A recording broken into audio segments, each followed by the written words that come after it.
Hello, Frida Reba Darcy and Patricia O'Connor here, and today I have been partaking on several little feel-good jobs. One, I did a little cleanup on the hill. I weeded and picked back some of the dieback of my little Trident maple. Notice I didn't clip anything. I've got all these shoots that are bare. They grew out.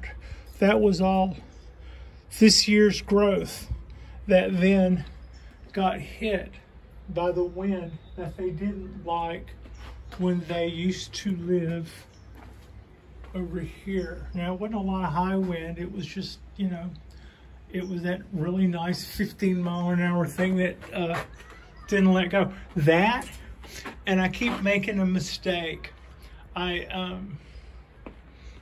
This guy's hard to water sometimes. You have to get in here and pick up with a small spout all of these little trees. And the few times that I've gotten lazy and tried to go over the top to get more directly in there, I ended up pouring it on the tops of the trees, and 100% of the time I have caused leaf mold. I'm saying I never got away with that even once in a blue moon with these. It is something to consider when you're looking at part of your apartment complexes under construction. I have come out here before and seen that where the dust and the sawdust and the construction dirt was a little thick on my trees, and I thought, well, you know, I'm not one to go pouring water on my trees, but they look a little dusty. Maybe I'll just pour a little water on my trees. And you know, I'll just tell you, I have paid every time I ever did that. Maybe there are places in the country where when it gets hot, that's something that you would do to stay out of trouble. But for me here in the Bay, I know the pines don't like it. I know the oaks don't like it. And I know the little Koto Hime Maples, they will lose limbs, if not whole parts, if you water them, if you water the foliage on these guys. It's just too fine and little to be doing that with. Anyway, the trees themselves are looking pretty good. I'm wanting them to make a little bit more of a mat. They are about almost a year old, but I'm not really confident that if I were to take my hand under one end of that and pick it all up, that it would still be like one scoop. Also, with the amount of dieback we had this year on this guy, that tells me that I should probably take this opportunity and reshape it. This would be a good time to get one of these going while all these dead tops are. The only thing is, I'm not so sure they're dead tops. If you look, all of those little nodules are all over all of them. And I know they're not focusing well for you, but you know what? I'm 62, so they're not really focusing that well for me either, no matter what I do. And that's why I haven't cut them off yet. I'm gonna give those a couple of days to see whether or not, I believe those are all trying to leaf back out from where the wind damage occurred. So if that being the case, I'll let this come out. I'll let this come out and do all the good cleanup work it's gonna try to do. And then a little later in the fall, which isn't too much, the Trident maple, for instance, it already thinks it's fall. But if it wants to leaf out between now and then, that will help me to decide how I want to prune things back once everything dies back. And that is a little quick close-up of next year's branches and next year's blooms on the wisterias, which are already starting to die back. And that is our oak. Someone was asking me if this was a holly, and hollies have two sexes, I think. I mean, I think they're have a male and female, and one of them makes berries and one doesn't. And they both make these, that and coastal oaks, both make these spiked leaves. But I'm calling it a coastal oak. And someone was asking me, they were asking me if it was a holly. They were asking me in Spanish. So I hope my site translates. I argue that I was raised in Texas, so I don't actually speak English as a first language, or anything for that matter. So I don't know exactly how well the translator works, but I think this is a coastal oak, which is also has the barbed leaves like this. And by the way, those look like they're just, you know, like, yeah, you're pointing a paper clip at me. I feel really scared. But the other night when I was clipping this guy back, it actually got me a couple of times. It felt like heavy splinters from reaching inside there and not taking and catching a couple of those just right. So they do what they're supposed to do.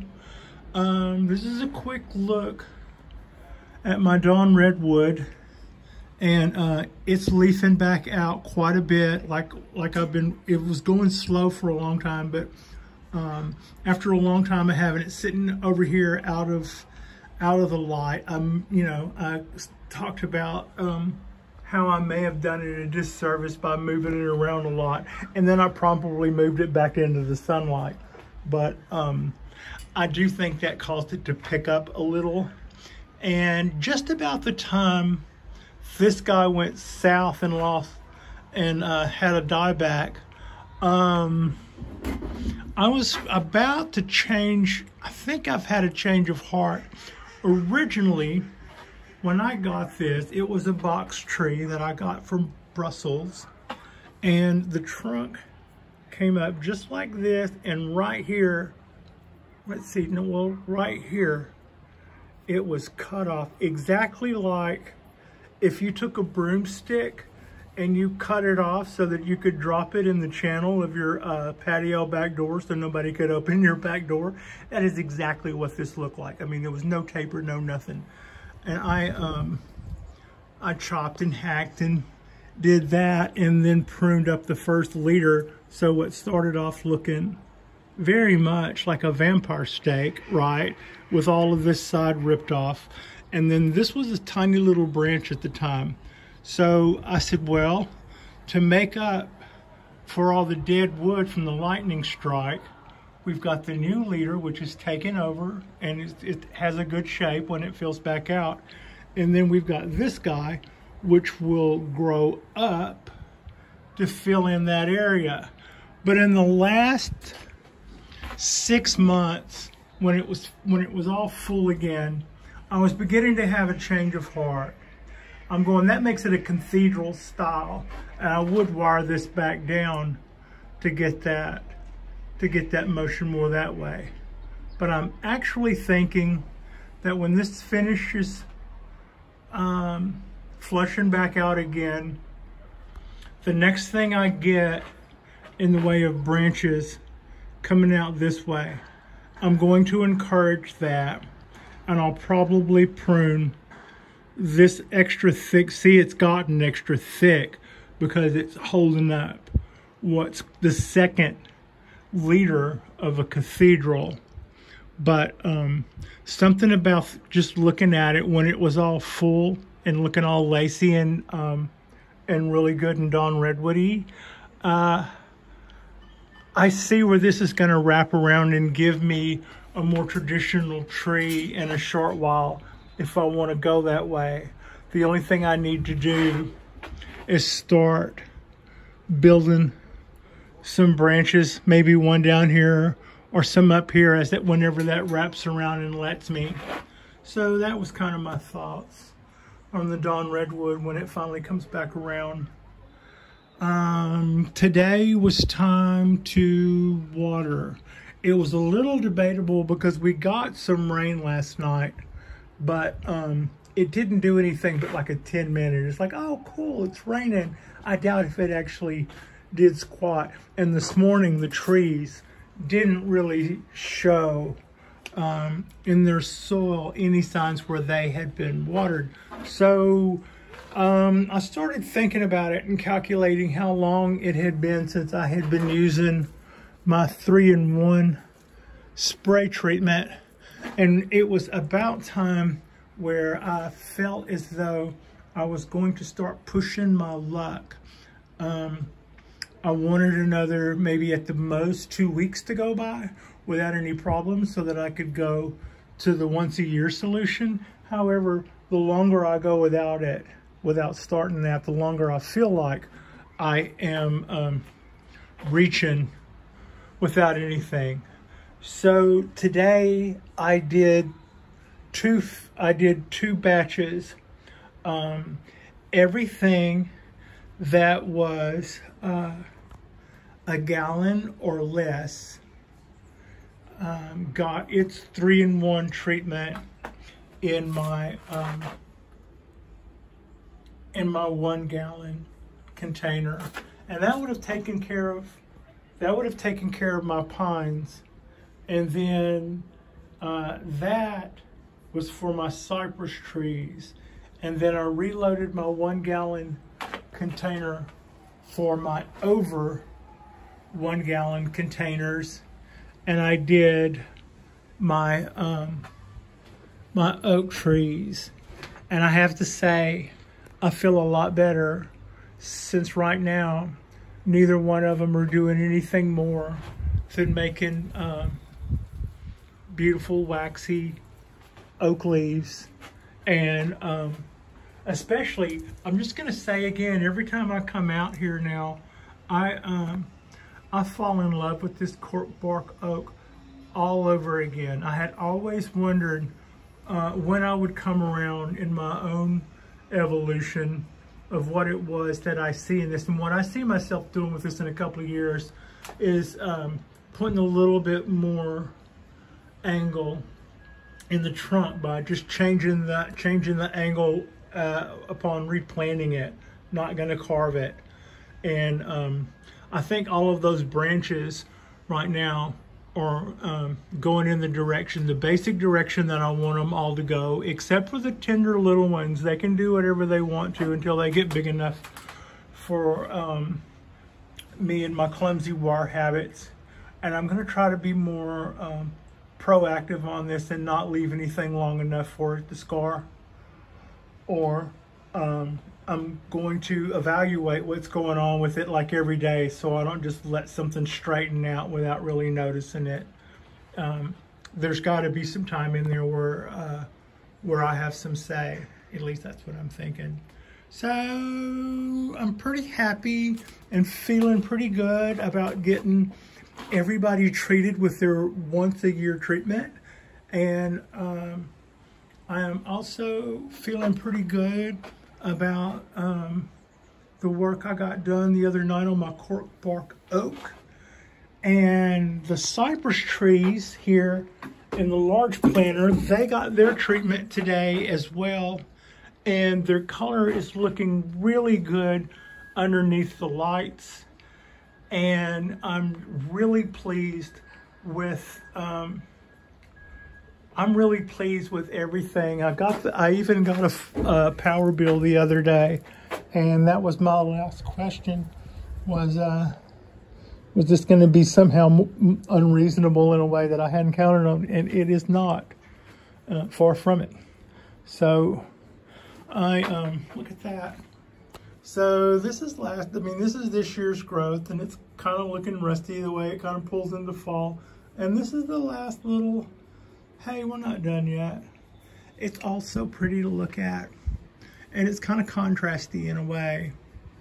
But the little leader I showed you 2 days ago is still picking up, making really good gains. I should probably get that out of the way and let it know it's doing the right thing. It's getting shadowed a little bit by this limb.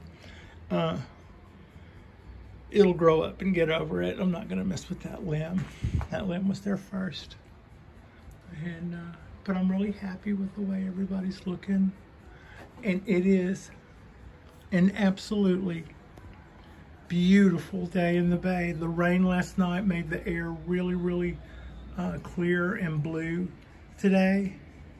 And it's just been really nice. It tried to get hot for a little while, but that didn't even last. That didn't last even an hour. For most of the day, it's been really cool. And so yeah, I've really been enjoying the day. And Frida has been enjoying the day. She has been piled up on the couch and chasing dream squirrels. In her waking hours, I never ever hear her bark. I have heard her bark 3 times. And once was when I stepped out of the car for a second to go to the parking meter and somebody was crossing the street. She barked at him. And all the other times she's ever barked is when she's in her sleep and chasing dream squirrels. So apparently she's all about a dream squirrel. I don't blame her. But yeah, feeling really good about really good about what we got done today. And I'm also feeling really good about weeding this out. It would be nice. I know that if I took the scissors to this, I could make this look 100 times better in about 5 minutes. But y'all, it's trying to recover from a ton of windburn I let it get while it was while I had my back to it building those shelves, I think is what was going on while I wasn't paying attention. So if all of this red stuff, it almost looks like those coral maples or whatever they're called, because those little buds are so red. But I typically see those are new buds, not dead buds. So I'm going to give those a minute to do what they're going to do, and then that will probably cause me to leave some of it a little bit longer than if I were to go taking those pruners to it right now. So, because it's kind of hard to justify this long palm tree of nothing here with a little growth on top, but it's also split. Most of these are split off really well to where with just a little bit, once everything in here in this root ball gets a little bit more stable to where I feel like I can go in there without being all clumsy, guns a-blazing, and start breaking stuff. Then I believe I'm looking at this and looking at all the stuff, all the options that I have to, like this is the 3. That's a 3 brancher, and then one of those branches off into 2, and this is a 3. 1, 2, 3. So, and look at the amount of exposed root on that guy. I mean, I had been putting playing cards in here to try to build up the bank, not to a lot of avail, but the tree is doing okay. And we're just gonna let that go ahead and do like it's gonna do, unless I see it gets in more trouble, and then maybe I'll pile some more stuff up around it. But right now, let that, let's learn whatever Nabari lesson we're about to learn from that. The rest of the forest is basically looking like something I can't wait to take some scissors to, but it's only because I think it's about to do a whole lot more that I'm like, yeah, cool it. It just took a big hit and it's trying to recover. Why don't you let it? So that's what I'm doing there. I'm kind of watering and hanging out with the wisteria. They're done. It won't get any better than this for them for the rest of the year. Except the Chinese wisteria doesn't play that. It's still, it's slowed down. I mean, it's not really making anything new, but the growth that it made this past spring, it's still sporting. And yeah, and so as far as that goes, the bougainvilleas are both looking really good. I'm happy with them. And the little cypress tree, the little twin trunk cypress tree is doing a nice job. It's like the big ones. It's got some really rusty colored this year's growth has turned a bit rusty colored, but it's already put out another flush of growth, which is either dark green or effervescent green, which is just so pretty to look at. I just love that. And this is just another little close-up of the little black pine I got from Teacher. The day I got a much older black pine from him. I put that piece of wire around it and then started putting the twist. You can kind of see on the back side that twist to tighten up that curl in the bend in there. And it seems to be doing pretty good. When I touch this, it feels like it stays wetter longer than I feel like it should. So that's kind of why I'm worried about its drainage, or about it laying down on those drainage holes. Should probably think of something, but right now it's good. As is the little pigpen ponderosa. In the big ponderosa, gotta love a thick trunk. And, all that stuff it's doing there. So, there we go.